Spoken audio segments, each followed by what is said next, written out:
कति वर्षको 200 वर्ष भयो यो घर सबभन्दा पुरानो हजुरबा सबभन्दा पुरानो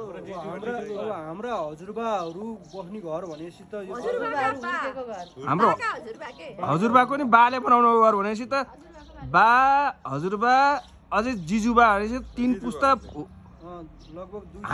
हामीसँग त 4 पुस्ता भयो कि यो घर त है ध्यान ढोकाहरू चाहिँ एकदम के भन्छ त्यसलाई कुदिएर बनाएकोलाई के भन्छ यही घरले गर्दा हो हामीलाई बागलुङ रातामाटे 3 तले भन्ने यही घरले चिनाएर छ 3 तले हो भनेपछि 1 तला यो भयो 2 तला यो भयो अझै त्यो माथिको त चाहिँ भेन्टिलेसन जस्तो देखेको अर्को तला भयो 3 तला त्यसको नामले 3 तले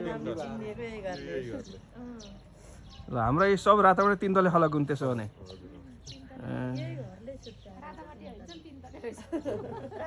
होइन 3 तले